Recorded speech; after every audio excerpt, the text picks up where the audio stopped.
Here's our agenda for today. Oh, there it is. There you go. The screen. There we go. Okay. Welcome to everybody. Monday, July 31st at 7 o'clock and a bit. 6:42? Yeah. 6:42. Thank you. Welcome, everyone. Couple of updates. Lidl opened this past weekend. I went to the grand opening. I think they said there were 800 people in line trying to get in before it had opened. And they were giving out I think it was like $20 off the first, if you spent like $100 or so. Free bag. They had a free Tesla they were giving out there. It's a large store. I went in there. I've been into other Lidls here and there, but this was one of the largest ones I'd ever been in. But it is open, and hopefully the places that are surrounding it will be following shortly and opening as well. But it's there, and I encourage everyone to go check it out. Also, we have a sign that's come up beside Amazon Fresh for a Planet Fitness that is going to be coming there at some stage in the near future. That should be exciting. And also, we haven't received an actual application, but I don't think it's been submitted to the county yet. But Chick-fil-A is looking to kind of create a site between where the Planet Fitness will go and the Bank of America. It's currently a stormwater management area, and my understanding is they're going to underground that and build on top of it. That's the plan. So I don't think there's been an application made yet. I haven't on the docket yet, but it looks like it's coming. Great. Nick, one thing that I got, by the way, from county staff about that, and that I'm asked them to track down, Chick-fil-A submitted a sign permit for a building that doesn't exist and that they don't have approval for.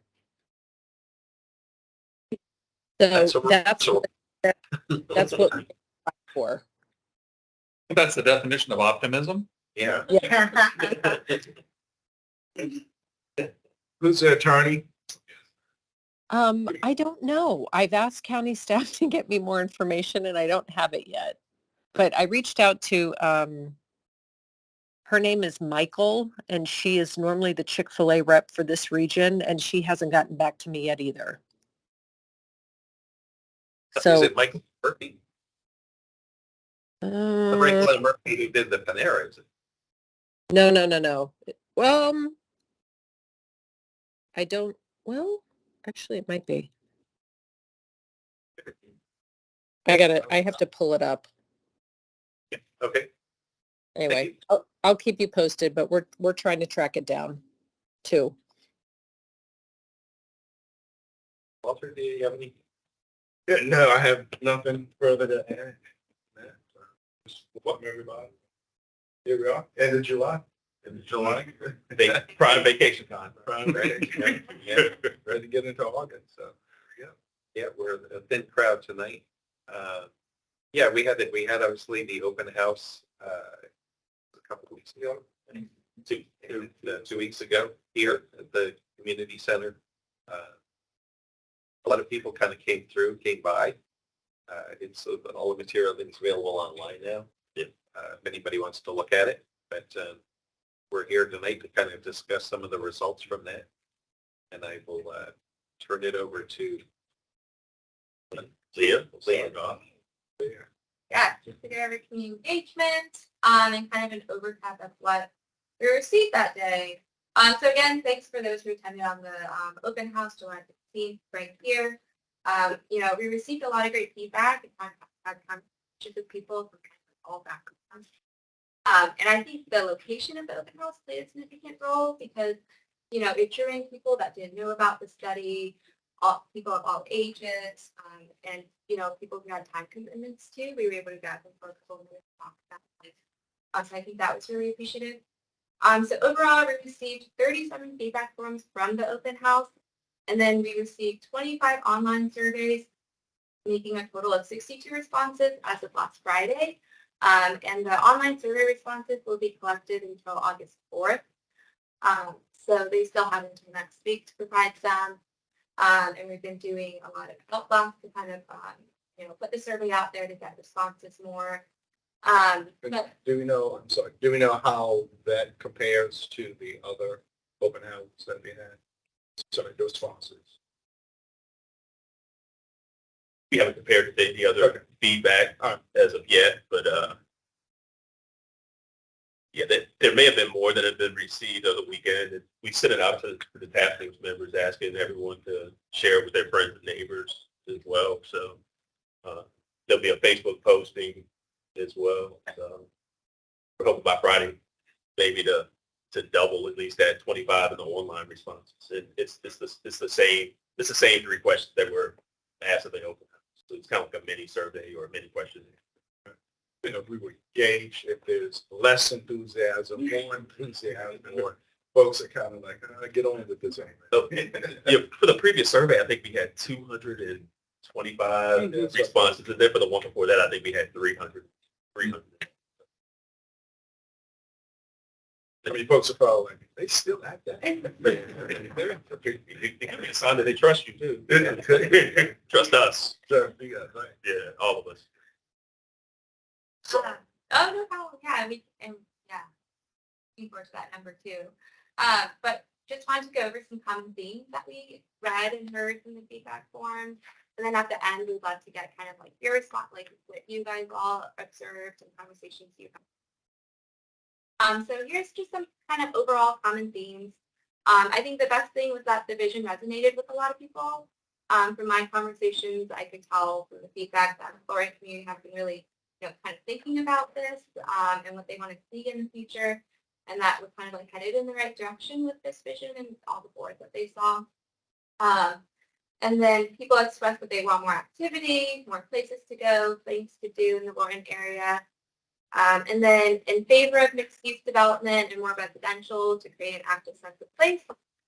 There are a lot of mentions of affordable housing specifically.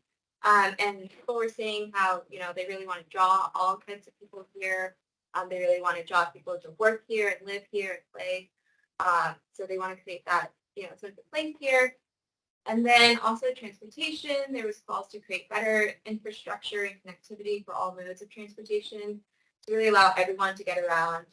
There's a lot of focus on enhancing walking and biking connections between centers and just creating a pedestrian-friendly space overall.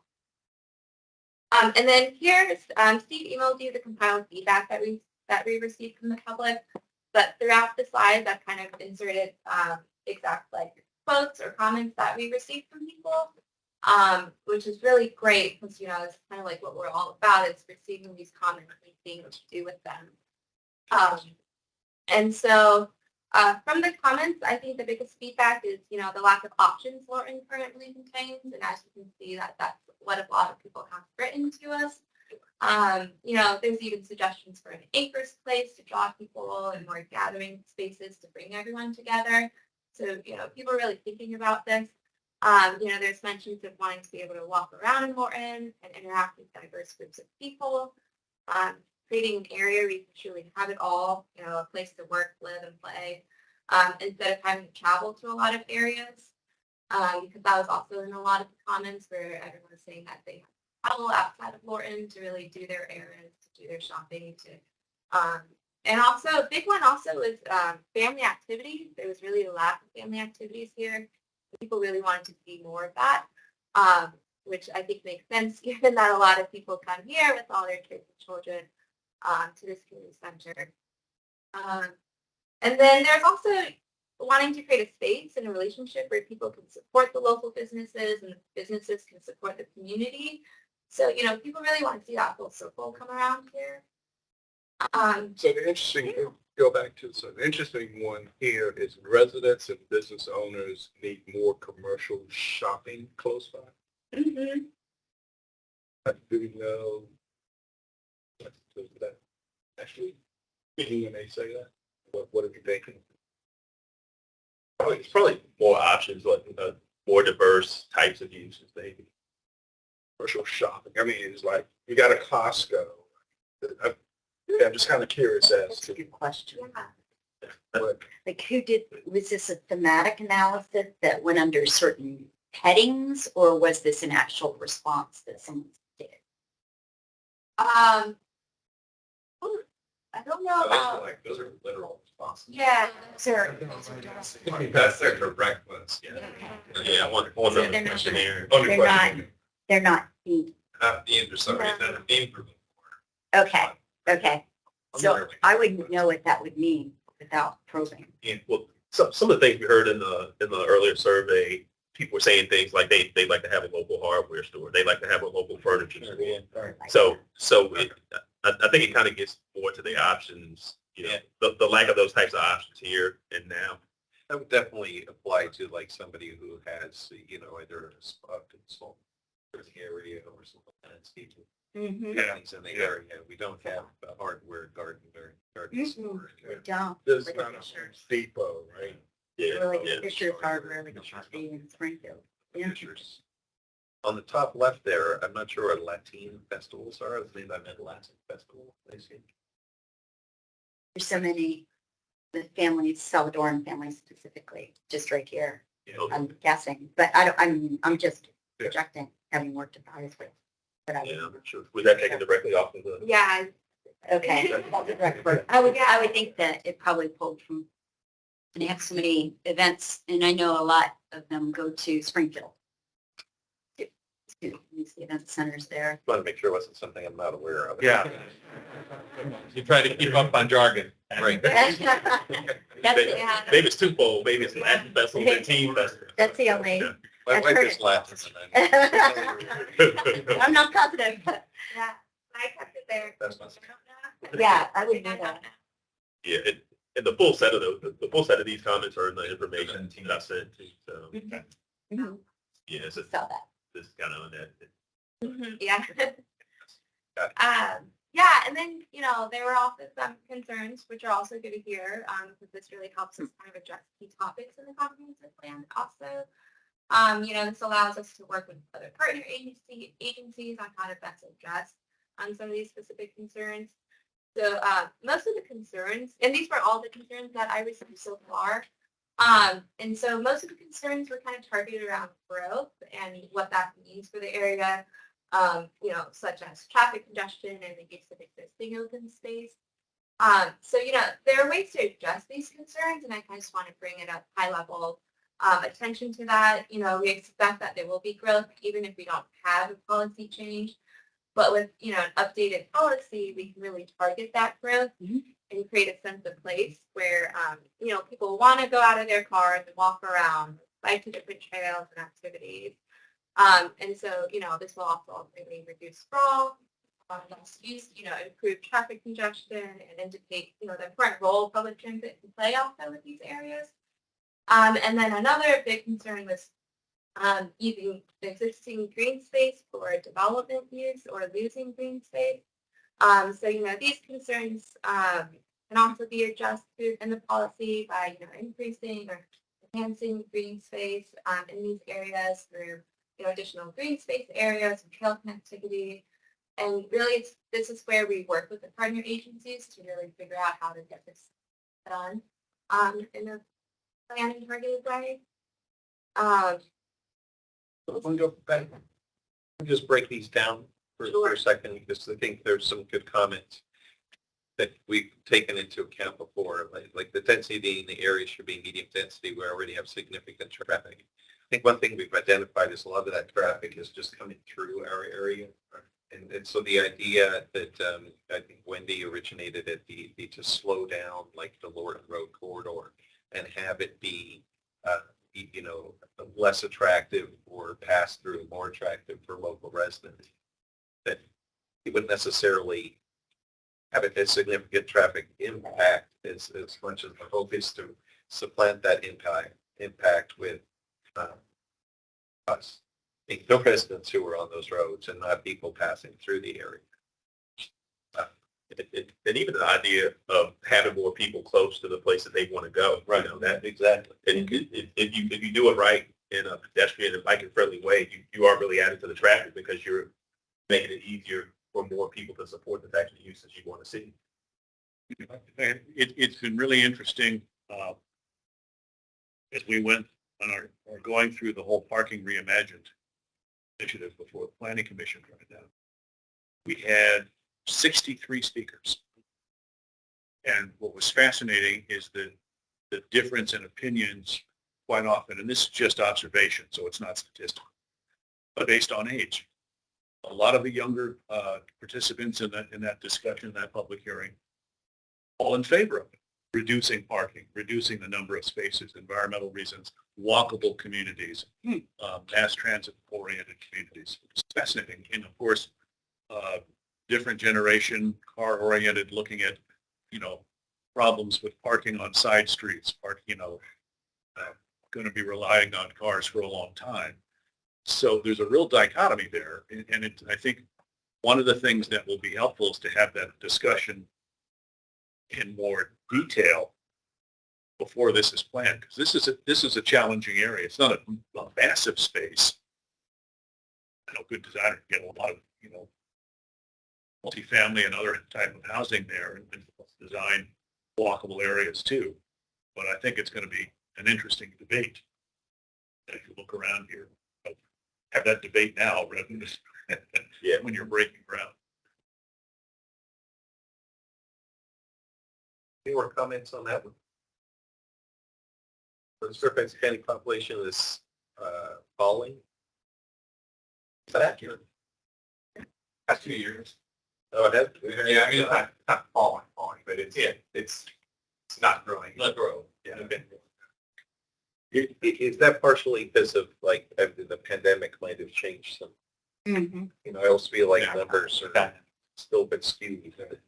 Well, that's the current theory is that, it's a lot of people that have just moved out. Yeah. And, they had jobs that didn't require them to go to the office, so they get more people leaving than coming in. But I think if you talk to most people, they think of it as an aberration rather than a rule. At this point, it's only 2 years worth of data. So nobody I've talked to thinks the sky's falling.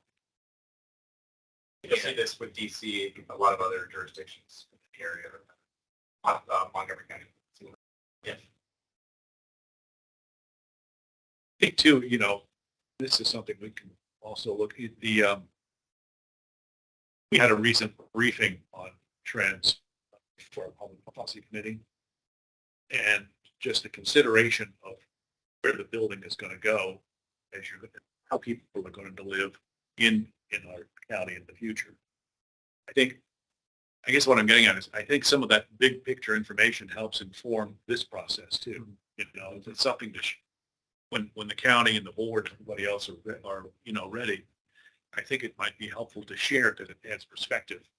Because you're having the same debates at a micro level that you're having at the macro level too. So it's worth having that comment in terms of how you present it and sell it. I'm not sure. I know certainly in Springfield and other areas, there is a ton of office space that is vacant. Yeah. I'm not sure in the Lorton area or in our study area, I can think of a lot, that's down here. I mean, development point countywide. In this area. Traffic congestion is terrible. If adding more housing creates a higher population density and therefore more traffic congestion. I think that goes back to kind of the first bullet point there.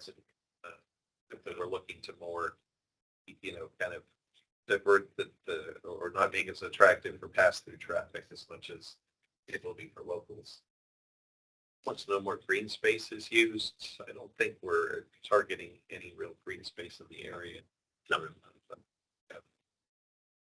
Or there's potential to be great outdoors, a lot of bikes, houses could put pressure on that and make the area even more crowded. Mhm. Certainly, I think we're talking about adding in bike lanes for the transportation and connecting, looking at the cross-county trail system and creating connectivity.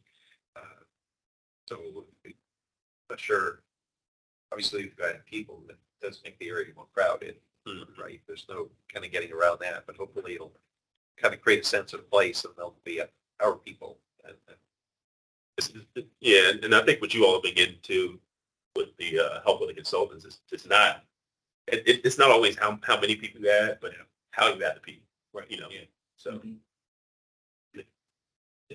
a lot of that is also kind of what I was saying is it will be some of the things that'll be looked at by all the different county agencies, right, to make sure that adding people doesn't break the systems that Right. So when we activate the park above the landfill, what do we call it? Overlook Ridge. Overlook Ridge, thank you. That will cover a good amount of what people are talking about. Certainly add more green space. Yeah. Yeah. And a place where you could have a festival, right? A very large flat top up there. Yeah. And a meadow at the bottom, that's still, that would be an interesting way to look at that. I never thought about that, Walter. I think people are concerned about that in terms of bringing in tourist traffic as well. And I would love to see some of that tourist traffic stay and spend money, if we could make it attractive enough and connected enough. Part of growth strategies. Right. I mean, and that's what makes Arlington attractive, right? Yeah. There are people that just Exactly. live in Arlington. There are many people coming from all over Arlington. Of the bars and the restaurants and things that they have to offer, right? Yeah. So, and I think that's what we're looking for there. Oh, yeah. It's kind of interesting in those 5 bullets that talks about, concerns and congestion and traffic and congestion. There's never the word safety.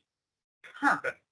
That there's no thread of it being a less safe place for you to walk around or try to get through, or because of that traffic, that's not used.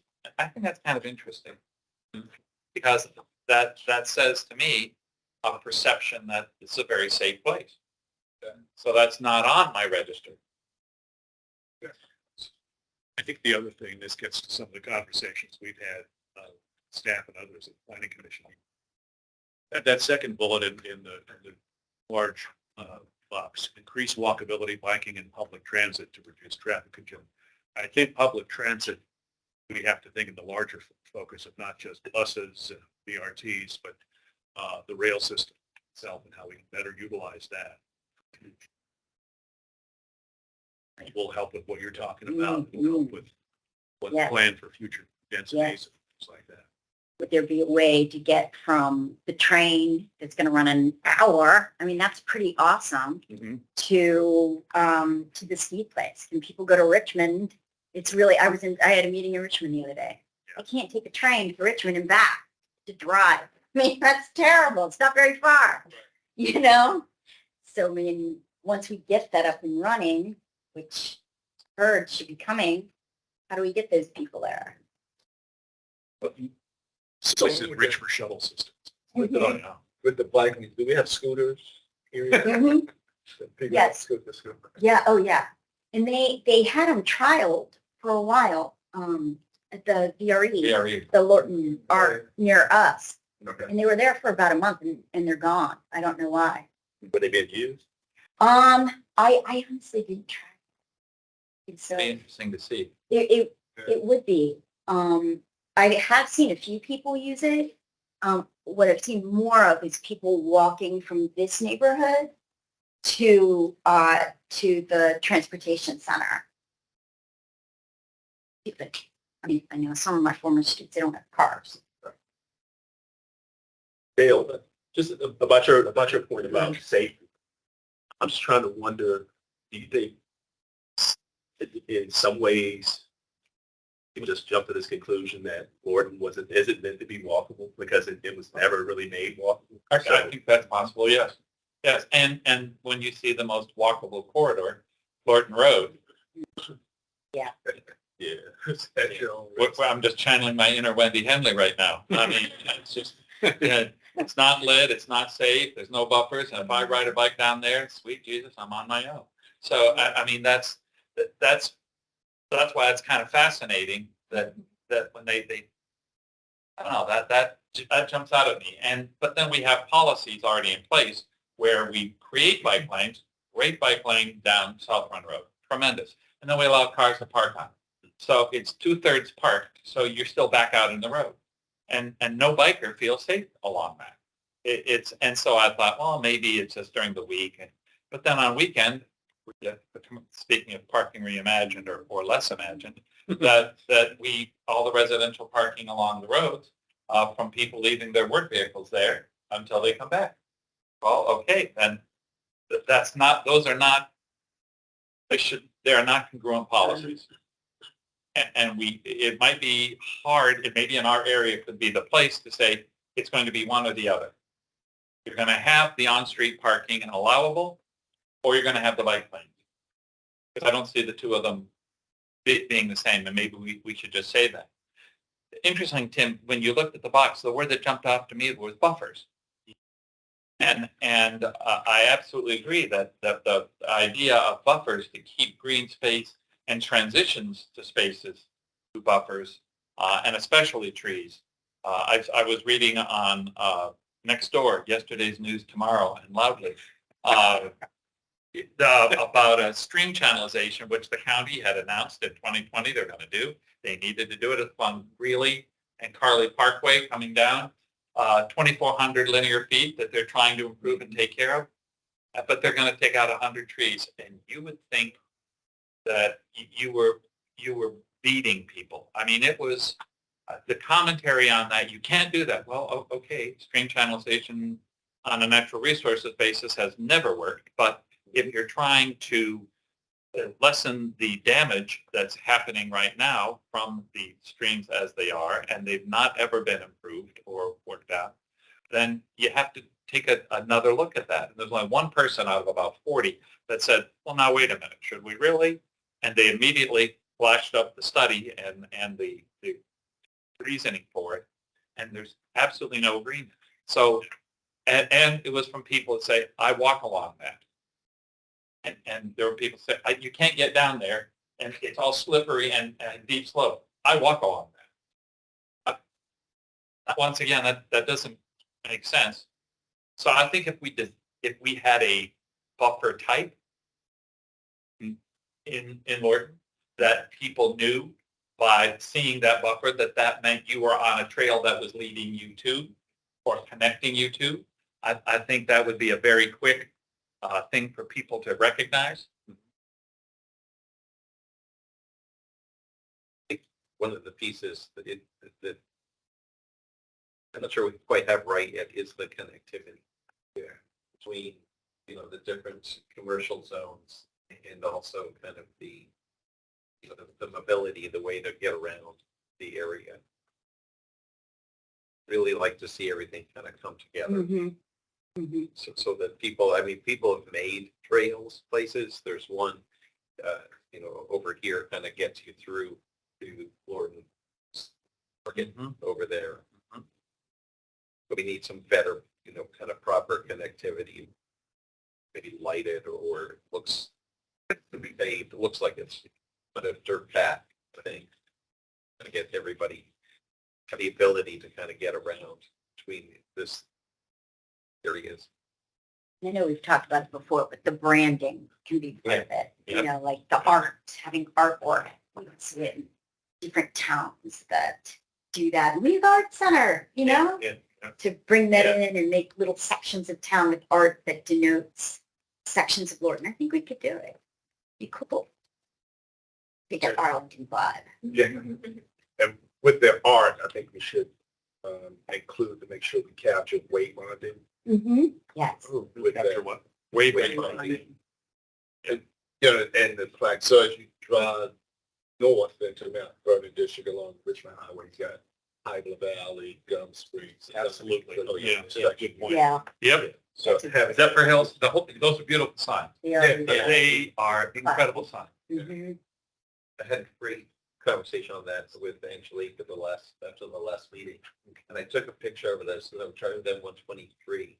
There's a sign that, I don't know, what did it say? It was like, to make a left here. And I want to say it was for the, what's the place over here? The little bar at the end. Yeah, there before serves wings. Glory Days. Sorry, thank you. This lonely sign that says Glory. Workhouse Road, but there's no other sign. What? Yeah, it's like, wow. It's just a field. You've reached the glory day. Right. It's Maybe not a that's place, it's a field. Yeah. Ooh, there's a theme.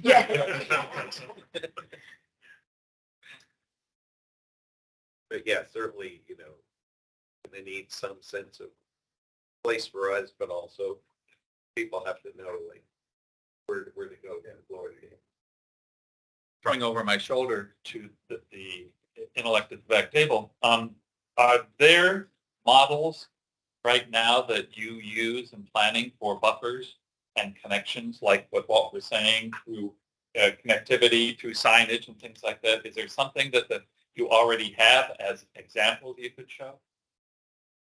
Have one thing in particular kind of with mine, which is our linear park typology. It's not exactly the same thing what you're describing. It's more something that you'd include predominantly in private development, but it's this idea that one way in a denser situation where you could build out, open space, public parks is through, rather than kind of like a concentrated, like common green or something where you have like an active athletic field, something that's multi-use. That's something that's more passive. It's something that's recreation focused. And so there is some language in our comprehensive plan, specifically our parks and recreation element, that speaks to kind of the different typologies of urban parks. And so what you're talking about there is similar to kind of a linear park model. It doesn't get into kind of the depth of like, it should, include this type of lighting, this type of paving, this width of, it's not quite so Restrictive, but or defining. Yeah, but that idea is something I think that is well worth exploring, both with what we're doing with the plan amendment, but then also one thing that kind of keeps coming to mind, this in my mind as I'm kind of listening to this commentary, and I've had it prior meetings, is kind of the need for kind of a set of design guidelines. And what we do with the comp plan is mostly related to kind of cruder, but just kind of like bigger picture things related to land use, density, connectivity, the arrangement of open spaces, but it doesn't get typically for an area planning study the level of detail of saying like you need to have this type of lighting or this type of paving or this type of facility design. It can, you see it especially on like the Richmond Highway, for example, some level of detail in the comp plan that's kind of appropriate for the comp plan, but then there's a different set of implementing measures, which are these design guidelines. So That's a very good point. Maybe you have them ready. If you're not busy. We've got a couple of ideas out there about like how to Yeah. make that link. One thing that we don't have in Lorton that we do in the CDC on Richmond Highway is finalization designation. Yeah. So Yeah. that's something we might want to talk about. Not just for the purposes of design guidelines, but for parking. Talk about parking reimagined. All these things are linked. So I think it might be worth a kind of a discussion of how do we once we've written the plan, how to draft together for comment. What does it mean to take the next step and start implementing it? Because there's some specific things you need to do in terms of design guidelines, in terms of vitalization designation, if there's interest in that. It's far from a done deal, but there's a lot of different things you can do along the way. I think start implementing. I think that makes sense. And one of the things we started looking at, an example, well, several examples that we gave to the consultants, kind of like Graham was saying, like looking at Richmond Highway North, is the idea of the ecological spines. Those are the areas between the development areas where the task force could identify need to be retained in a certain way that allows some access, some ways of utilizing it, but it doesn't really become a park. It's more along the lines of that linear park or a resource-based park even. So that's one of the things that we'll definitely be considering. And if you identify some of those areas, help us put them. Dale, to your point about the trails, buffers, they kind of go together. A lot of people, when people think of buffers, sometimes they think of a buffer between like a neighborhood and like a commercial spot. But a lot of buffers too are there for protection, resource protection buffers, like for streams, wetlands, or whatever. And a lot of times you see trail, that's where natural trails are go through. They're good connection areas. But obviously when you do that, you have to have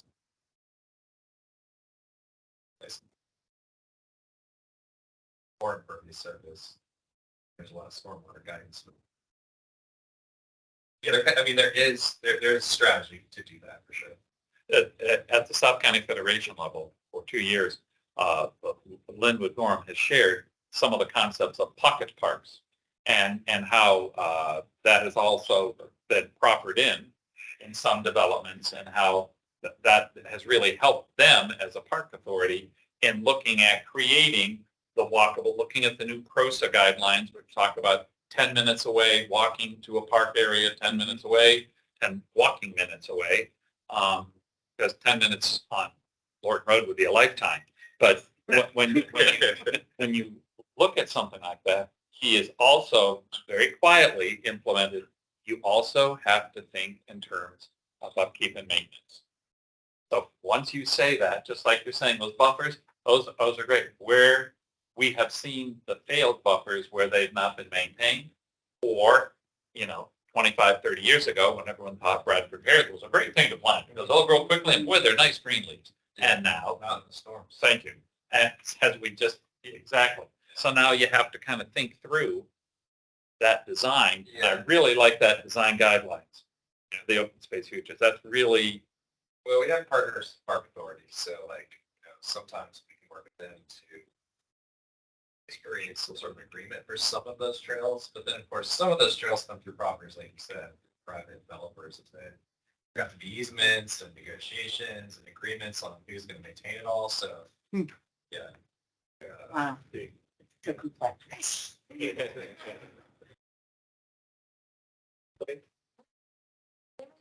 it down kind of question by question, and there's only 3 questions. So the first one is, does a greater mix of uses and activities supported with a higher density of housing within walking seem right for Lorton? And out of the 62 responses, we have 52 yes, 4 no's, and 6 unsure's. And then kind of just some common themes also regarding, mix of uses and higher density that we got from feedback. With that, there was a favor of mixed uses due to the lack of options in the area for those who have lived and work in Lorton. And many comments reference how they have to leave Lorton to do a lot of things. And then there's specific mentions of wanting more gathering places. There's a lack of restaurants, places to shop. And then a big emphasis on needing more family activities to do around here as well. And then, yes, there was a high in favor of higher density, especially if housing was going to be, that possibility to draw in more ages and people and attract businesses to the area. So people are really hoping that those who live here will also work here.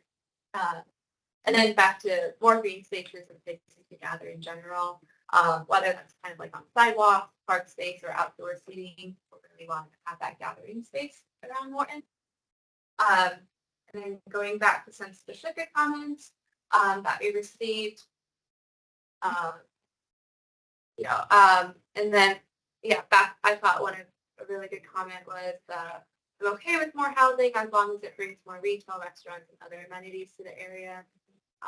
There really is that I kind of want for a lot of more fixed development, more activities for the area, places to really gather, walk, hang out. So what's interesting, looking at those comments, it says high density should be planned in the center of Lorton. Where's the center of Lorton? We had this discussion before. Right. we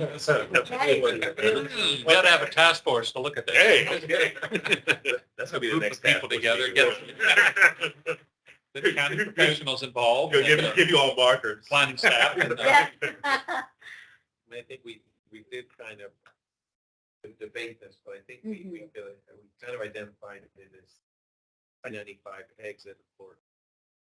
And you could draw with your compass a little epicenter around it. You could shift it down the line, but that is kind of the key kind of dump off area. And if you're looking at Lorton, kind of elongated Mason Neck out to kind of just past Cross Point, that kind of geographically is about the center kind of as But well. the person that wrote that comment, I mean, and that's probably, right, but it'll be interesting to hear what their thought is. It would be. It would be, or was it the Maybe train that should have station? been one of Yeah. our questions. Because that's is where- the center. Yeah. Probably Because a get lot of different people answers. think, I think the train The train station. Yeah. And you have to think though too, these questions were in response to the handouts that we gave. So based on the work that you all have done, you could, if we are assume that the people who responded were also looking at the handouts, the consultants have kind of identified that center of Lorton to be encompassing where we are right now, right? Gunston Plaza, the station, and Lorton Marketplace. So. The term affordable housing always, it's a term that is an old term. And sometimes I think it needs to be reinvented a bit. Affordable housing is not somebody who's on a HUD or Section 8 thing. We're talking about somebody who might be a teacher or, a first responder, somebody, coming out of school. It's the ability to have a place you can afford to live. As much as it is kind of the old connotation of affordable housing. It's gotten so expensive that the affordable housing is not just about people making minimum wage anymore. It's about people actually making a pretty decent salary. It's about, it's for a lot of us who have children here, it's about the ability for my kids to live anywhere near me, as they come out of school, or, in whatever profession they choose to be, have some sort of an ability to live here. They could live with you. No, they can't, right? Accessory dwelling. Who said that? Interesting that you say that. We were working with a developer that came to the land use committee meeting, and he had some really good stuff. And we started talking about trends. And he said, who in their right mind, 35 years ago, as a planner, domestic or a city planner, understood the transgenerational housing demand that has just engulfed. It's not just us, like they said. It's all over. Yeah. And it was an amazing stop moment for all of us to sit there and say, here's a developer, and he gets it. He gets it because he looks at, I'm squeezing as much space. I'm making the driveways wide enough, and one car garage is gone, just gone. It's 2 car garages, and doing all of that, and it was just to me, it was a phenomenal moment of, wow, they get it, but how do you plan around it or plan for it? That's true. It's kind of like what I'm hearing is when you think about everything that we're doing here, and you think about all these different parts, and we'll get to that too again, but I just want to kind of see if this is how you're thinking about it then. Again, if you need these places, these non-commercial places, we're talking about all these parks that are coming and have to be maintained and everything. If you plan it out right, it's a system. It's a well-working system that includes housing, includes, all the other land uses. It includes, the ability for the people who are protected and taking care of those land uses, the people who work in the restaurants, the people who work in the schools, the people who maintain the parks, like I was saying. The system becomes a place and a system that has all the working parts. A system to support. And I think residents in this zip code pride themselves on being forward thinking. I can't tell you how many people I've talked to who value culture. I mean, we're one of the most culturally diverse zip codes in the country. That's huge. And we do pride ourselves on having economic diversity as well, like you said, and that can range from people like myself that are a career educator, that can't afford Crosspoint. So where do we live? And I think that if just in listening to this, if you were to do a satisfaction survey about where people lived, it would be interesting to compare differences. And I think that in some of the center key areas that we're targeting for development, there would be less satisfaction for those very reasons. There's less accessibility to our lovely green space. Where I live now, it's never lived up to the urban center it's supposed to be. I do think on the hour when we get that train, it's going to be a deal breaker. We're going to have more people in. There could be greater demand, but people are dissatisfied with what they have now and want more. I don't know if that exists as much in some of the Crosspoint. That's different. When we were working on the police station, one of the things kind of shocked me because I used to live not far in Springfield, around the corner, and there was a police officer that lived there, and then he moved. And I'm not sure exactly where it went, but the statistic was 90% of Fairfax County police officers do not live in Fairfax County. And I would assume that's not just the police, that would be other. Oh, yeah, it's fine. government Yeah. officials. People keeping their cars at the train, that live in Yeah. Fredericksburg, or we have one commuting from Richmond. You can't, you've seen this in Europe a lot, where you start to push people out of Random, and it just doesn't work well. You're paying people such a low wage, and then you're trying to bring them in and perform the services that you want in the area. And it's a recipe for disaster. By the time they drive this far, they're going to DC. Yeah. You know? Yeah, right.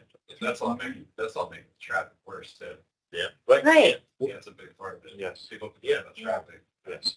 But I think that also gets back to the generational consideration of this future, because it's like an anecdotal.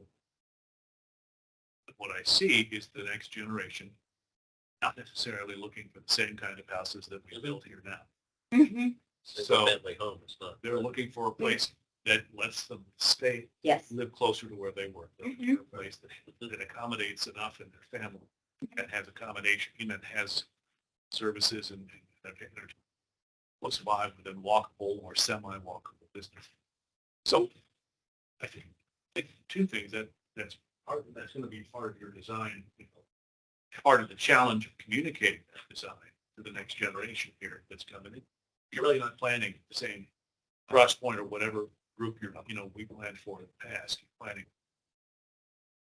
and they're looking for something very different and affordable. So when we talk affordable, I think one of the words we need to, or could use, I don't know if this works, what do you think, is more often use market affordable. So what does the market bear, and it's that affordable? I mean, affordable has many connotations. Workforce, affordable dwelling units, all sorts of things like that. Multiple families in one unit or building. So Like just smaller units generally are going to. Yeah. I think a lot of the younger generation probably has come down to terms of reality that a lot of them are not going to be able to.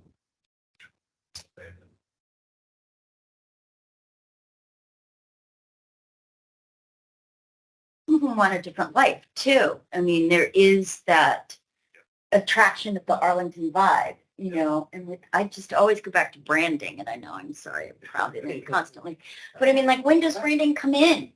Because we are unique. We aren't, we're not Tyson's Corner. We're not going to get, LMI here. So what do we have? We have the auto train. We have people coming. We have the ski place. We have the Lorton Art Center. We got George Mason's house. We got George Washington's house. That's a lot of tourist revenue, I would think. And like, I know Bayonne, New Jersey did this. It's, like where the prison is there. And they did this whole arts regentrification. And they have like housing for artists. I mean, where would the artists at the art center live? They're about starving artists. Where do we become, people move here for the inclusivity. I do believe that. I don't think branding comes into the comp plan specifically, but it come from recommendations in the comp plan to be basically funding for that type of brand. Could be Big time. or brand comp plan, and they could maybe go into the CIP one day. We do have an economic development department in the county and hire consultancy, that kind of stuff. That could be something that could be generated, I think, as a goal or recommendation of the comp plan, possibly, but it's not going to come from the comp plan, the brand. the branding, I think that's where you can incorporate it into your design. Yeah, that's true. Placemaking. Yeah. Yeah. It's like when you do the planning to drive what you end up with a brand, right? Right. As opposed to the brand driving the plane. Right. Let the plane drive the brand. But putting Nick and Walter on the hot seat, will when the report is complete, when the task force has said our work is done, will you have, or are you expecting the task force to hand you a list of prioritized next step recommendations that should be a part of the planning dynamic, knowing that the planning documents are separate from, and they're very planning oriented language, but looking at things like branding, looking at things like wayfinding, looking like in mixture of art. Is that something you guys are wanting us to have, or is that just way ahead? So I think, I mean, we're trying to create the footprint. I mean, I guess if your husband's an architect, right? So you're an independent architect and you just decide on your own to come up with something and you put it down and you're like, anyway, there it is.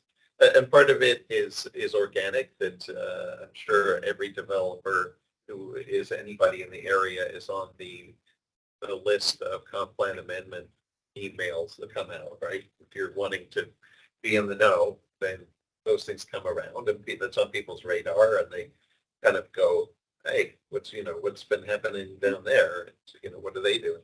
The other part could be through the supervisor's office and proactively marketing that by saying, we've done it, and here it is, and kind of put the word out via either, a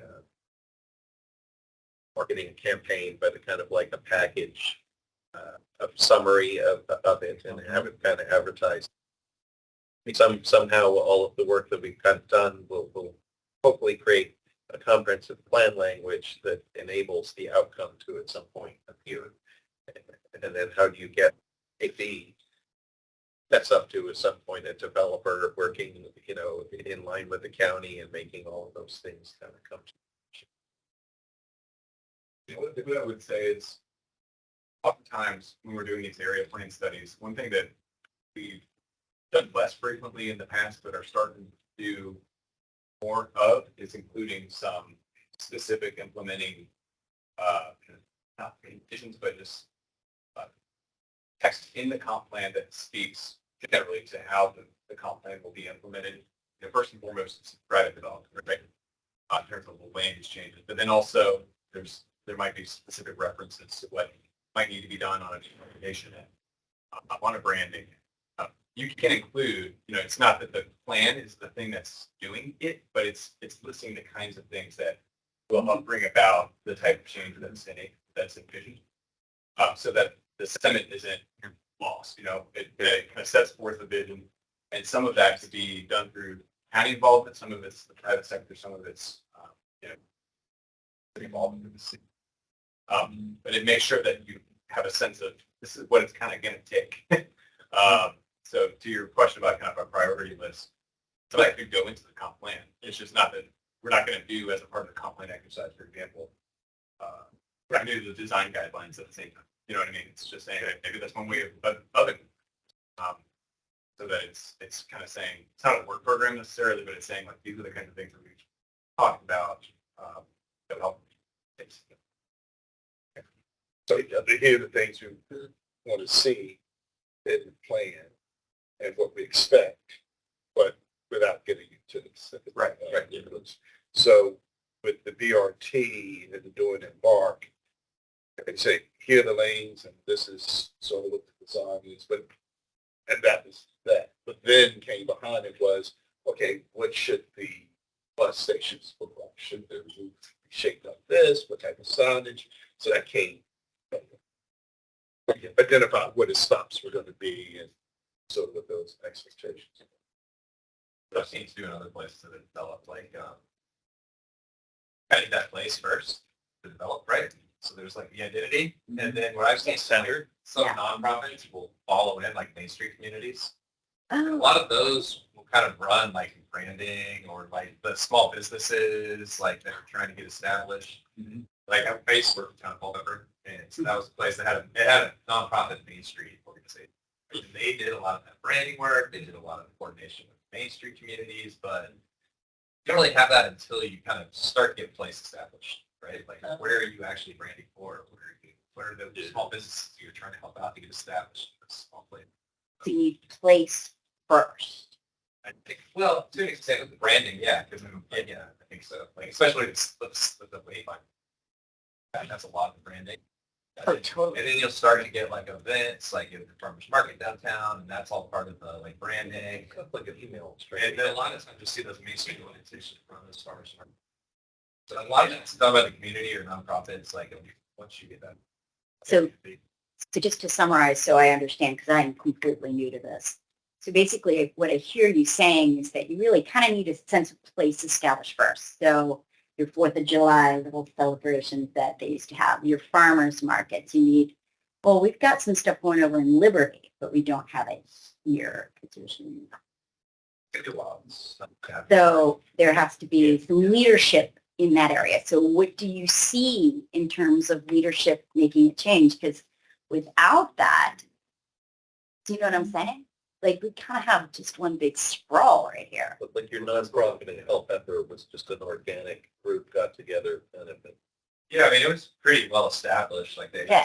like, like town itself helped fund that group to an Right. extent, but then it also got a lot of donations, a lot of it's volunteers, Sure. community That's business like a owners, furrow. community leaders, like, Right. and staff. I was volunteering, worked with town, I volunteered on the committee too, and helped out with things. A lot of it was just a little bit of muscle and grease too. Yeah, it's saying when you say you need the planes, you're not saying he's not. I don't think you're not saying that something needs to be under construction. You're saying basically you need Identify. a plan out there. Yeah. That kind of is going to build interest. So what you're doing right now is the real foundation to getting all that stuff like the brand and everything like that. This is the first step. But it's the major step. I think we're here because residents got together originally, just residents, and came up with a concept, and then we needed help, and we had gone through the process of getting funding, getting the expertise of staff, getting the supervisor support, and you could do that again with, kind of that community group of people that included kind of the sub-county federations, the Chamber of Commerce, the supervisor's office, and taking it to that branding level, on the ground type of thing. And there's a lot of grants through the state for that kind of stuff too, like branding and downtown. Find that for you. Usually those nonprofits or county, they help probably assist that. Not to economic. So this group gets Could connected possibly with, look into that, but yeah, like through the state like housing. Department, they have a lot of grants, like offering. But would we also look at, getting the EDA involved? Yeah, okay, that's development too. Yeah. That, I guess that would probably be more for like, I know it's both bringing in business, Employment. but, Mhm. I mean, we have SFDC, which is on the north. I don't know how much SFDC has involvement, this much on this area, but that's something that we can look to. I mean, because this is part of the geographic area for SFDC companies. So, thank you for judging. When we get into design.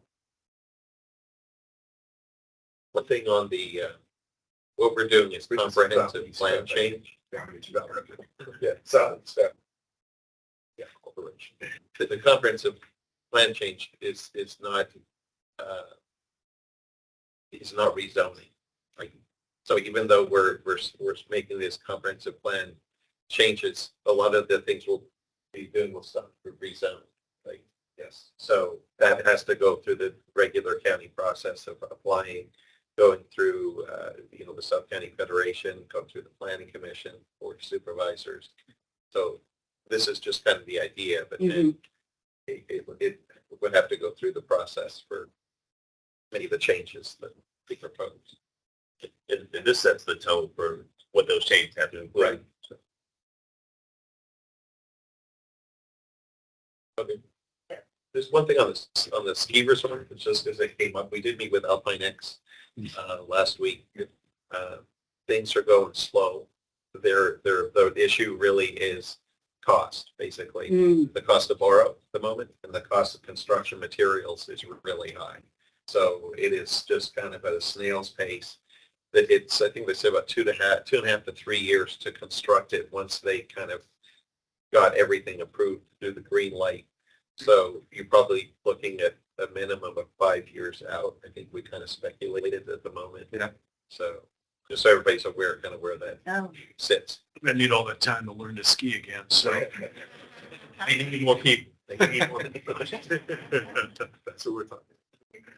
I think the number that they threw out was about $350 million. And right now, if they were to construct it, it would be in the 600 plus range. Wow. So I mean, it's the cost of things have got way down to make it to, you know, That's a great. viable thing for the everyday person and not just kind of Yeah. some elite $100 an hour per person kind of gig. So, yeah. There's an alignment needs to happen that's about here at the moment. This is the second question that we had people to look at. The taller building heights and right for Lorton, 55 yes, 5 no, 2 unsure. And you got time being in favor of taller building heights to bring well the area. I'm thinking vision taller buildings. That's, you know, are they just thinking 3 and 4 and 5 story multifamilies, or are they thinking lower than that, you know, townhome type heights? Or They have a lot of elevation drawings out there. Yeah. They take on board that had those, Yeah. that showed you the 3, the 5, and the 8 story. I think that was the one that created a lot of conversation. That's where people gravitated toward, because it was like the fourth one over. And they understood what the process is, and they're seeing what it could be, and then all of a sudden, this is a reality for what density could represent. Yeah. And I think that was very helpful to do. Yeah. And kudos to the staff and to the consultants for putting that together. Yeah, That's it's on that slide. It's grayed out. Yeah, it's grayed out. Yeah. Yeah, there you go. Yep. It's watching. Yep. Yep. And that was especially important for the Gunston Plaza. Oh, wow. To understand that. That was very important to see that image. Yeah, that was, Gunston Plaza was actually shown up to 10 feet. I mean, I said 10 feet, 10 stories on the side facing see Richmond Highway. Yeah, Richmond Motors. And I also, I got some specific feedback on the building heights diagrams. One, for example, on Gunston Plaza, I think that the side that we've been kind of envisioning, Lorton Road being kind of the main drag through Lorton. Right now, I think it has the lower building heights on that side, right? So when you think about like what's the front of this, you know, that's the beginning of Lorton Road. It's 3 or 4 building height, 3 or 4 stories. Is that really appropriate on the very beginning? And I think the comment was, maybe that's a place where you could actually think about something that's a little bit taller. It's not as close to the BRT, but it's right there. You know? That's the main street. Another was looking at the town center. Specifically, there was a block that was 3 to 4. I think the idea to bring that up a little bit higher, since the block in question that we're dealing with was, I think, the southern side of the site was a bit bigger. And it was also the closest to the train station platform. To bring that up a little bit higher. So we got some specific kind of actionable feedback on the building heights. It really wasn't just general support. It was like, no, let's take a look at this and break it down a little bit. In addition to the common themes, there was some specific.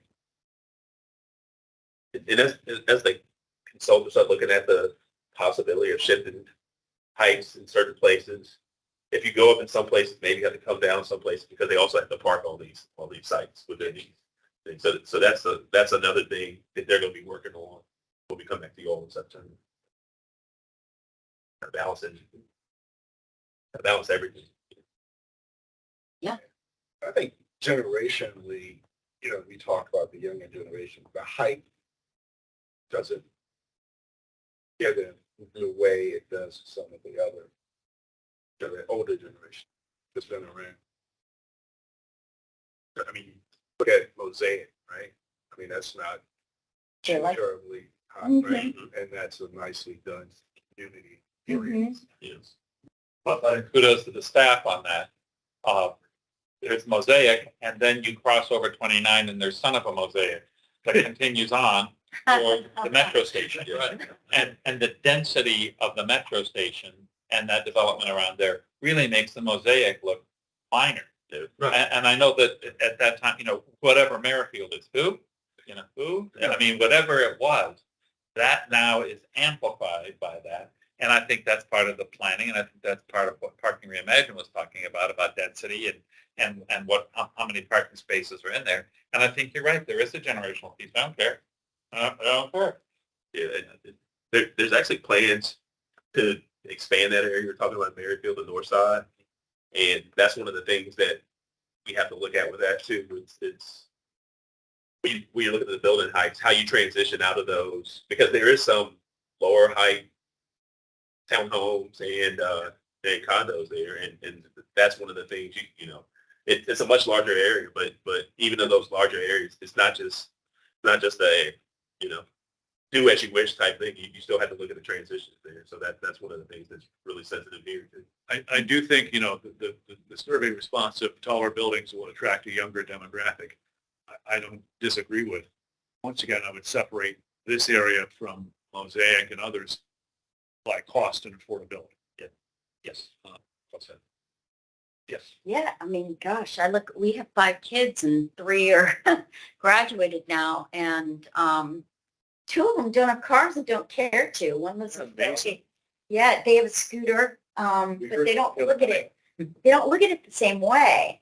But that's not necessarily, that's what they want. And they like Arlington, they like Mosaic, but they don't like the cost. So you're right. And this is different. This is, if we can create the vibe, this could be an artsy ski bike place. I mean, there's a lot of cool places like that. There's nothing like that in Fairfax. And we get the boat scene too. But I think this also suggests your design. We often think multifamily, we often think apartments, and we often think like, you know, 1 or 2 people or just a smaller gathering. And what people are, I think, also saying in these surveys is they're planning for families in this area. So that's part of your design challenge too. A demographic on age that you had at one time that you showed us that talked about the age of the population in the area and how that's changed over time. That would be worthy of a trend analysis. Interesting. Yeah, not to be doom and gloom, but how do we get there with housing? Because as we look at Mosaic, I'm not even going to talk about Reston, but he's spending $1 million per capita. Yes. Yep. And you have their apartment. I'm not sure what the rental rates are in Mosaic. I can only imagine. But just got to put more houses on the golf course. One bedroom apartment in Lorton is $1,900. They drive that. I'm sorry, in Lorton is $1,900. Oops. Yeah, I don't know. I mean, our kids, they all make decent salaries. And one of them works from home. You know, I think a lot of kids graduating from college are surprised they have to work. You know, they're working from home. That's kind of hard for them too. Yeah. Well, and also, you know, that whole debate, I mean, how do you make it cost effective? And it's one of the things Parking Reimagined looks at. If you don't force developers to pay for as much parking space, you can hopefully make the units. We'll say pass on the same. Well, I wanted to say that once again, design guidelines and county policies. To make that happen. Because No, that's a good point. I think you have to specify that. to make it affordable, the other Yeah. word that I've used or heard others use is attainable. Yes. You have multiple people living in apartments, right? And they're going to have 1 and 2 cars, and they're going to have 1 and 1 car, potentially. Right. Potentially. It seems like the interest rates, people refi at the 2 point whatevers, and now it's up to like 7. So, Yes. but it doesn't seem to me that it's affected the price of a house in Fairfax County that much. There's one up the street from me went up for sale, and it's 1.5 million. And I thought, wow, I mean, but there's still just nothing for sale. Part of it, I'm sure, probably is because those who refied at 2.75 are going anywhere. Right, you're stuck. You're not moving. So I mean, the mosaics is scary. And the mosaic, Yeah. townhouse for sale, and this is recent, 3 offers on $1 million. Wow. Yeah. 3 offers, and they're bidding each other. I don't know if they got bidded up or whatever, but still. Yeah. They're bidding, that's That's still common. crazy. Bidding up. Yes, yeah, it hasn't, So so young then, kids, yeah, big 9. Right. So the younger, no, they can't. But that gets to the formula for this area. What is the formula to make this economically viable for new families and younger? I think there's a mix of a mix of units. Said. Yeah. Yes, we can't just continue to build single-family homes on Mm-mm. half-acre or Mm-mm. acre lots. I mean, that's sucking up all of the land for low-density, Mhm. homes. So creating the right mix is one. Right. The affordable, units is another. You're hoping at some point that the supply will have an effect on the demand and will drive the pricing, but the market so far is dictated that you keep building and they keep buying. And you're behind now. Yeah. I mean, nationwide, there's a shortage of houses. Right. Mhm. The other thing here, the opportunity of Lorton, we keep thinking of this in terms of town center. We've got 6 satellites areas that might help alleviate some of that density and that cost. Mhm. So I think as we look at the other surrounding satellite areas, that may, and I don't know for sure, I'll defer to the people who can do the math calculations and design, that may help alleviate some of the competitive pricing of quote unquote downtown town. That may alleviate some of the pressure. Yeah, you increase the housing stock and you create competition. I mean, I do think there is a demand here for some higher end housing as well. I mean, Yeah.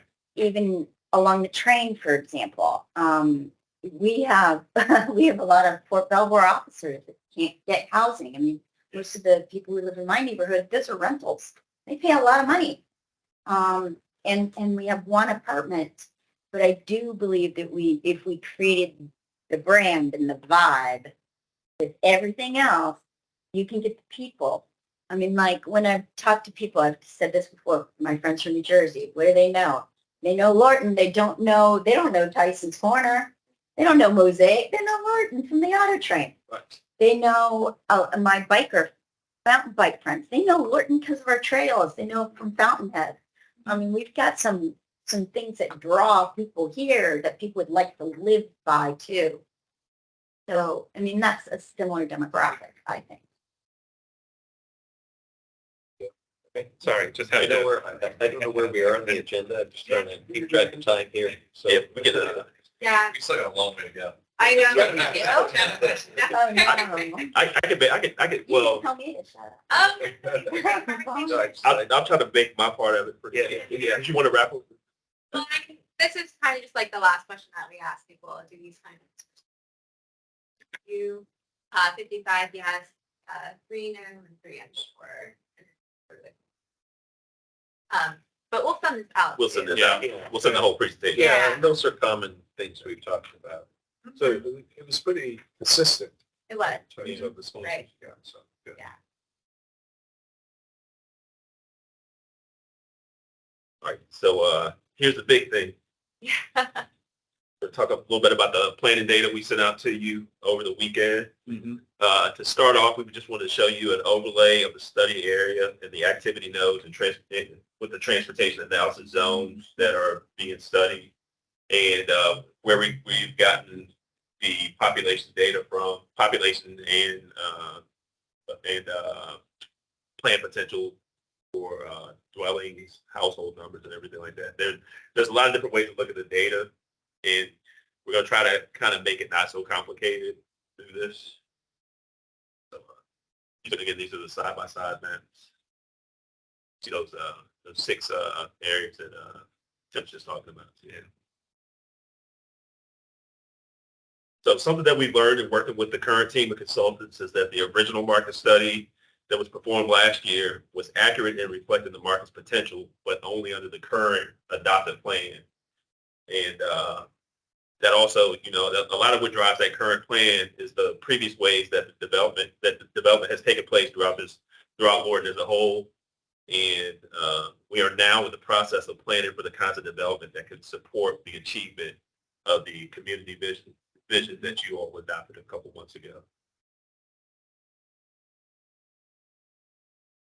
So looking at the data that was distributed to you last Friday, you can see that if the current adopted plan allows for the potential build out of approximately 6,800 dwelling units within the 3 transportation analysis zones or TAZs that make up the largest portion of the study area. But based on what is taking place in the area, we already know that development in Lorton has most often trended toward the lower end of the allowable density ranges. In a few cases, we've also identified areas that are even developed outside and below the minimum recommendations for allowable density ranges. Looking forward to implementation of the vision plan, the consultants are projected that development under the amended comprehensive plan could increase the number of dwellings by anywhere from 15 to 25%. With breakdown, that could mean approximately 1,020 to 1,700 additional units on the market. So, quick question, how did staff, you all feel about it? We don't really have an opinion yet. Basically, what we want the consultants to do is come up with their recommendations based on what they've heard from the community, what they've heard from the task force, and what they understand from their expertise. And when they give us that information, we're going to take a look at how it looks, and then it'll come back to the task force before we distribute it to all the county agencies.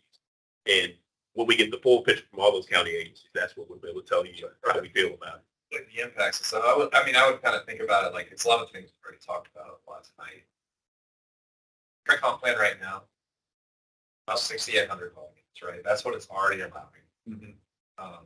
If we're talking about the increase, so the increase to that, based on what would be needed for the vision, but adopted by the task force, to create a sense of place, create more retail, create more. It's really targeting that growth into a specific area. So we know the growth is coming. So thinking about that growth going into some of these downtown areas that can actually create a place that people want to go to, want to spend money, want to live. And that increase is 15 to 25% is not that much more than what the current conference plan is really allowing. So if you look at that, it's not a lot more compared to what's already allowed. It's just targeting that growth to a certain area, not creating more sprawl. When you look at it from a household standpoint, as you see in the that I've highlighted the green here in this chart, basically under the numbers that the consultants are currently looking at, you would go from capturing about 0.6% of the growth that's anticipated throughout the whole county to 3.2%. It's important that too, because when you look at that, the maps we looked at before, the number of areas that are actually identified in the plan for growth are pretty limited.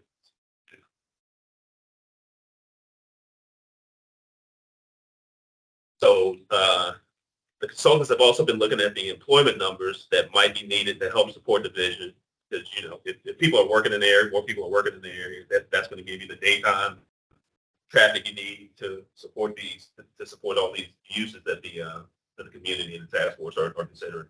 So as you can see here, even if what this chart is showing is that even if the nature of the commercial uses that generate employment were to suddenly change overnight, the total number of jobs would not increase unless the comp plan's land use recommendations are also updated.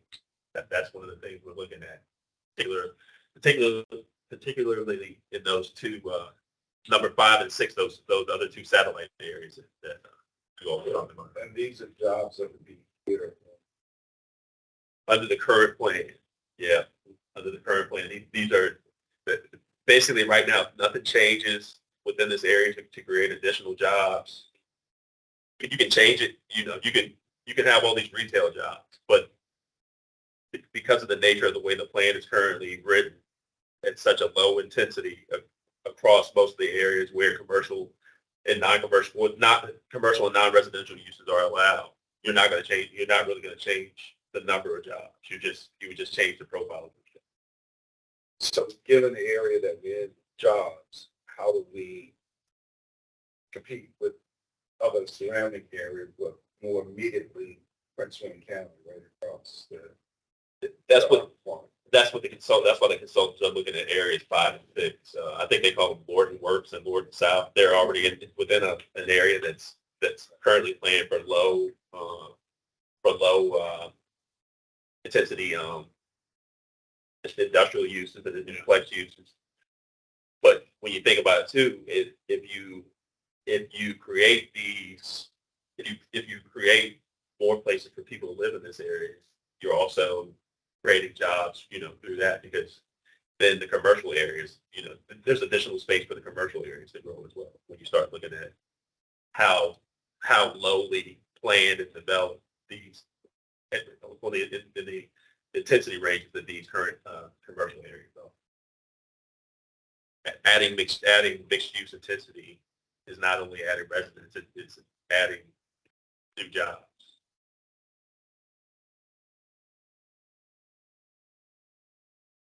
So here you look at the currently adopted plan for the suburban center versus the possibilities for an update of the comprehensive plan. And again, the purpose of tonight's meeting is to be sure that we aren't missing anything, first of all. And so I wanted to take a pause and ask the task force if seeing how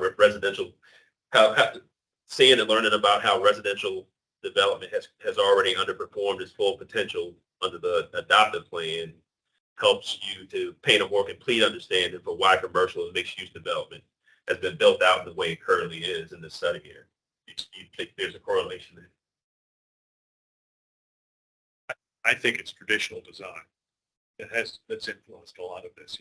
It's the design outlay for this is very familiar elsewhere, traditionally, or historically rather. So it doesn't surprise me that it's the way it is. Also knowing that we've seen the history of Lorton over time, seen how it has and has not developed. So, and it's been passed through a smaller neighborhood almost area.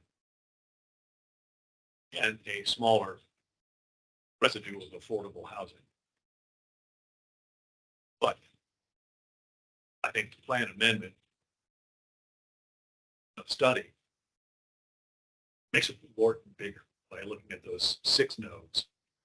I think the biggest challenge will be deciding not only what goes into it, but how you connect them. So that's where your flexible guidance of 20 years plus is so important.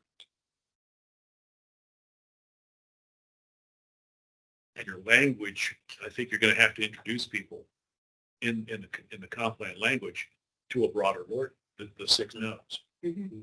That's going to be part of the challenge. Is that, that's kind of what we were talking about earlier. But I mean, this kind of ends a bit with the comp plan language change, but then how do you, take that up and do what you're saying right there in marketing it, or putting it in, packaging it into something that. It's done right. It'll market itself. Exactly. Yes, right. Yeah, because they're going to see that there's been more incentives, right? Potential for them to develop than was there before. Right. So it's not like we're going to market the plan ourselves. Right. But is it is this happen in other places across the county where, developers see like the comp plan changes and they kind of come knocking on the door all of a sudden, like, talk to me, what's happening here? Is that, and where do they go? Is it through the supervisor's office? Are they trying to, or is the comp plan language just explanatory in itself? I would think if I read the comp plan language, I'd want to know a little bit of the story behind it. Well, a savvy developer is going to, he's going to meet with or he or she or developer is going to meet with the community. They're going to meet with the supervisor's office. They're going to meet with staff before they submit anything. Talk about what generally people are, what they want. What's the appetite? So yeah, that's savvy. Some don't. So you just or something. All trying to force rezoning or whatever. Right, yeah. And one of the things our consultants are going to be recommending in that final package are some of the things that the comp plan can mention as market catalysts, as things that kind of get that started up, stuff, there could be things, there could be programs that are, it doesn't really get into branding, but, kind of the question that you all had about whether the EDA will be involved at some point like that, who are the other agencies that can kind of help get the word out that this plan is here and the board is kind of open for business and for living. I don't remember how many of those nodes south of Lorton proper are industrial zoned. So, I mean, if you really look at if you look at the comprehensive plan's base map, yeah, those areas south of the core area, yeah, numbers 5 and 6 in particular, are actually, they aren't even identified really as industrial. They're identified as alternative uses. okay. So that kind of implies a lot of other things that could be done other than just strict industrial right now. And that's kind of helpful because I know the county has been quietly pushing to reserve and preserve industrial zone sites for other uses, which we will not speak. But that, that designation may provide the flexibility you need to design the way consultants. Yeah. There could be a link between alternative uses to mixed uses. Yeah. But, you don't want to take away the ability, especially in those areas, you don't want to take the ability for them to grow with employment centers. But then, if you're creating these new employment centers, what else are you going to need? Places for the people who work there to live. So a big,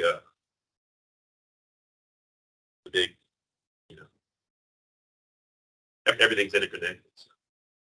So when we get into the, after the next meeting, when we get into the next tasks that need to be done, the consultants will be working to translate what we've seen in the numbers and also what we've heard from the task force and the community into these 3 planning terms that we've been discussing for the past few years at various times for the study: density, intensity, and floor area ratio.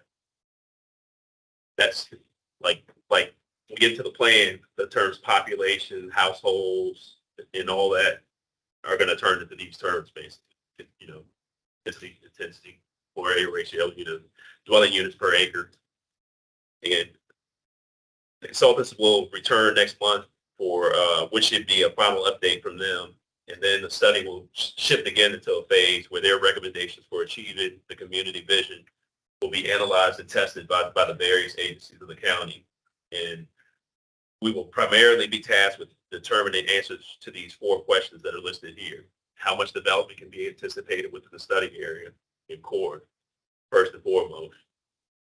Then what are the sites that are best suited for additional development? What are the impacts that could be expected from these changes? And how can we best plan to mitigate any of these development impacts?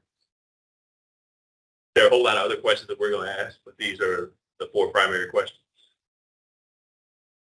As we learn more, we'll be having check-ins and for updates with the task force as well.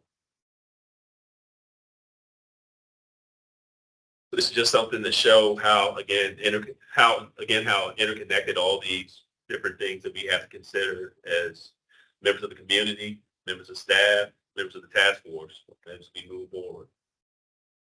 Not only will we be thinking about what makes great places great, but even more importantly, we will need to consider what can make Lorton a greater place that balances all these different interests in ways that will be attainable, livable, and sustainable for many generations to come. That's what we're talking about. We're talking about a long-term plan. What do you mean by public realm? Public realm, the placemaking that's anything that has to do with placemaking we can do within the public realm. Could new connections, streetscape. Unless it's set in stone, my suggestion would be to placemaking connectivity within the public realm. So I'm not sure starting with public realm, people are going to understand what that means.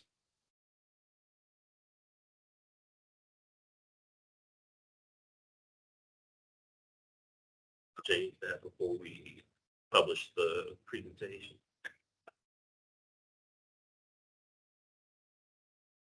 I'd point out with a bunch of images here on, on the slide. And these are all examples, let me don't even steal your thunder. They're all examples of suburban centers in Fairfax County. So Fairfax Center, which is kind of where our, the county offices are, Berryfield, even including the Dunmore and TSA. I can put labels.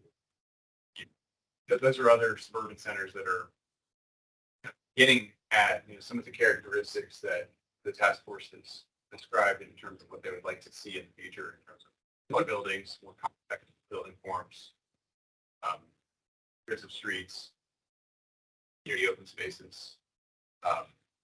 So it's achievable. I guess that's the point, is that with the designation that Lorton has, suburban center, things can't happen.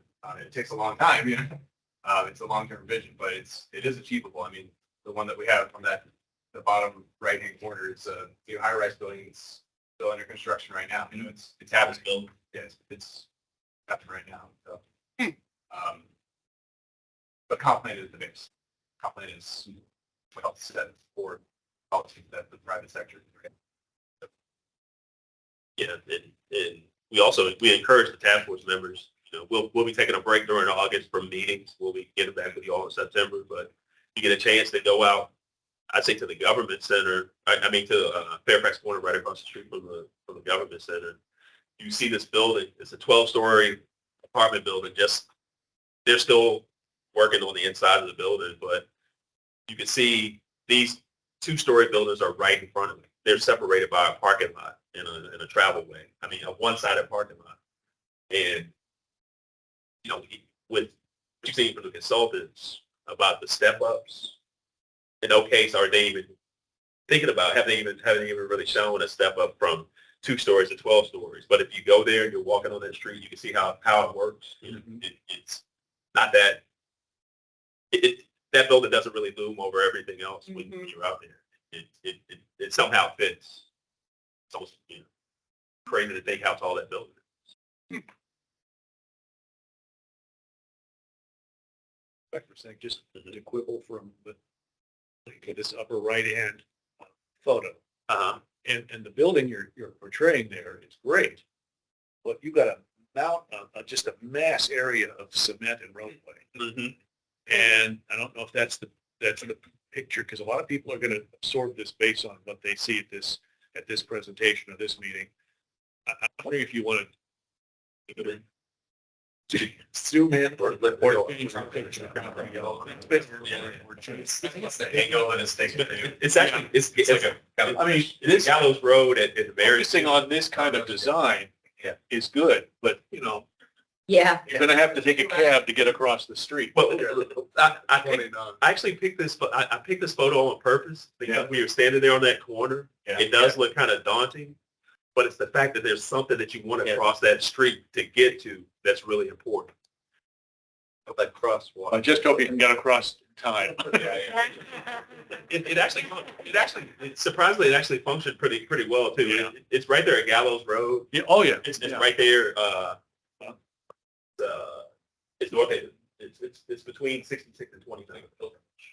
It's the last. It's the last crossing before you go over 66. Yeah. Under construction. They're working on it. Yeah. Yeah, but there were people. There were people crossing from the office building at that time. It was right around lunchtime, and there were people going back and forth across. And there was really something that the people wanted to cross the street to. And what we hear from a lot of folks who live right across the street from, let's say, at Gunston Plaza, is they didn't really use Gunston Plaza because what's on the other side of the street is the back of a wall, the back of the post office. So if you make it interested, if there's something interested, it's going to be worth. It may be worth the risk to cross that. It does look like if you're like Usain Bolt, you're getting the red flash again.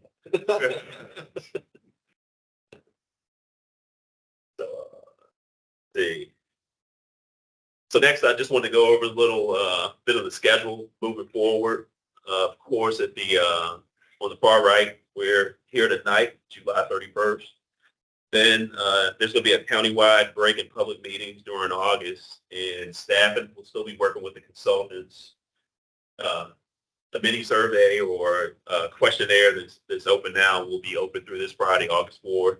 We're going to continue analyzing the feedback, and we're also considering opportunities to attend a few pop-up events during August. So we're signed up for a space at the back to school night that'll be here on August 19th.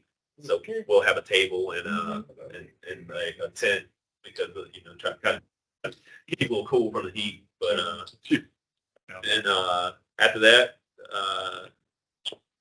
we will be coming back to the task force probably September 25th. That's because of the nature of the nature of the start of the month, and it also gives the consultants even more time to continue working with the numbers and finalizing their recommendations. When they come back to you, it's like I said, it'll probably be the last time that they will be with you all live. So the consultants, they'll be when they pass the information. Yes. Stephen, sorry. One thing about the event coming up for the back to school thing, you may want to have somebody there with you that speaks Spanish. Okay.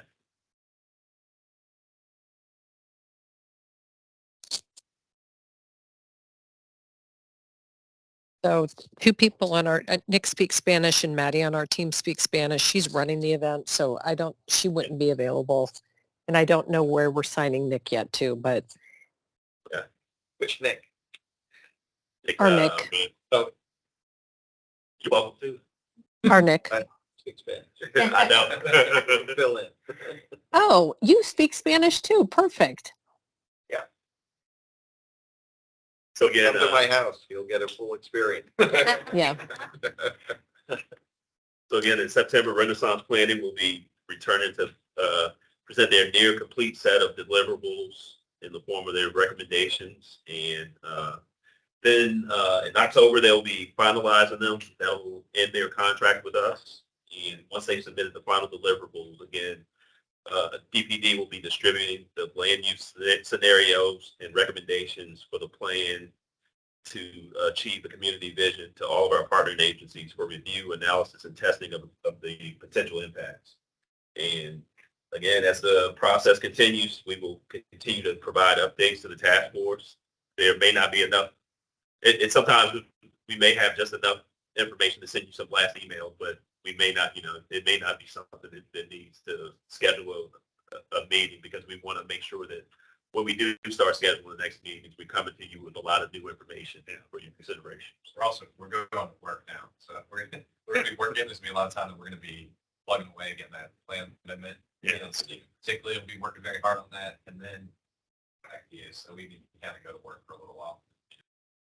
And that'll get us through winter, and we're hoping that by spring of next year, sometime spring of next year, we'll be ready to go to the public hearings with the planning commission and the board of supervisors and have some adoption. Hopefully about 2 votes here.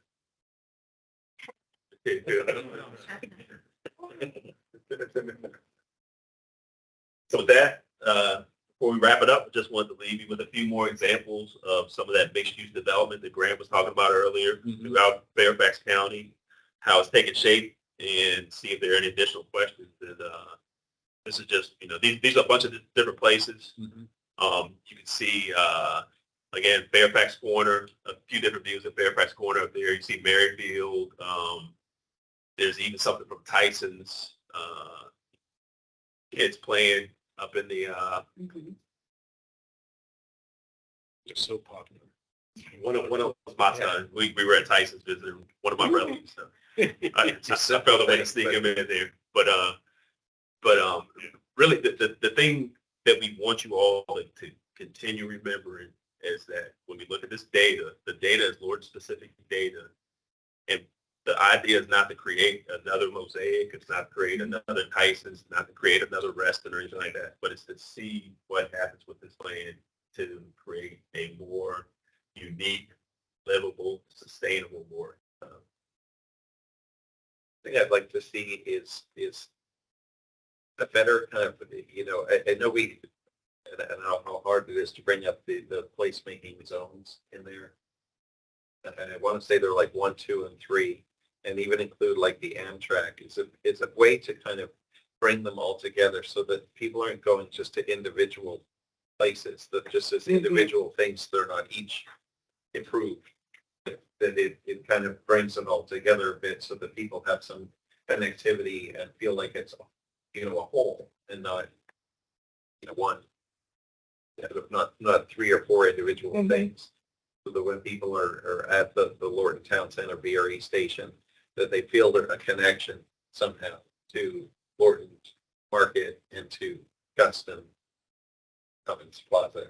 And then that gets into that public realm. That a lot of that stuff we can do to plan for the public realm. It's not going to take a developer. It may not take a developer to come along and do it. Yeah.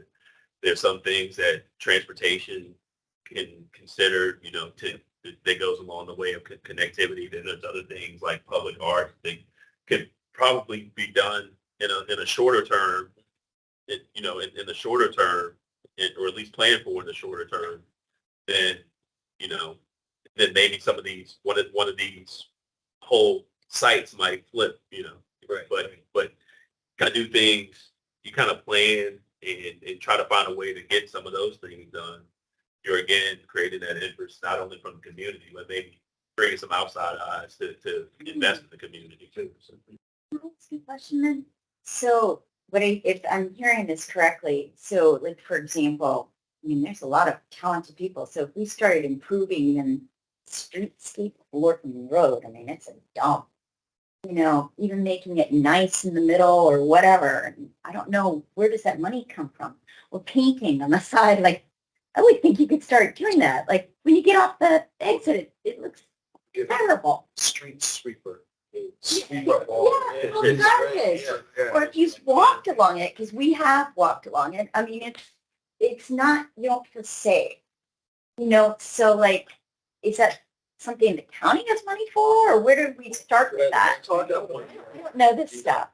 You have to plan for it first. You have to have that plan first, and then correct me if I'm wrong, John, but the plan would be adopted first, correct? And then there's, I guess, some sort of first come, first serve idea where there's already things that have been in the plan for maybe a long time that are now coming to fruition. But, to really get in line for these improvements, you have to be in the plan first, right? Yeah, it would be in the plan, and then for the transportation priority program, and then Board of Supervisors basically has the ability to prioritize projects, depending on what the county's needs are. In terms of public art, one of the places after it's, as you identify areas for public art, one of the places you can turn for potential funding, I don't know if it's, is Arts Fairfax. I know this kind of because I'm on board. So, that doesn't get you an extra vote. But that is, in terms of public art, they are always looking for opportunities to serve the public through public art. Something to keep in mind. But to your point, working with planning staff now can help that, make that available for later. But also you work with businesses, proffers. Absolutely. Absolutely. Create like a beautified Lorton kind of fund. Yeah. And that's good developers. They come in to proffer some money.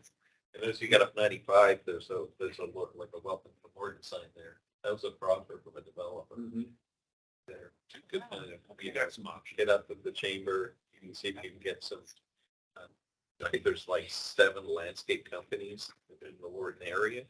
You can maybe get one to reduce the rate, do some. But yeah, you first get the plan in place and then go figure out who's got the money and, those vehicles to drive that change. Yeah. I think there's some probably out of the box thinking. There to come. Part of this designating areas for yes making. Yeah. Arlington, one of the things they saw, Clean Energy was doing exact street was a substation in the heart of the area. It's high density. they work with the county government to citizen groups, public art within those new design spaces.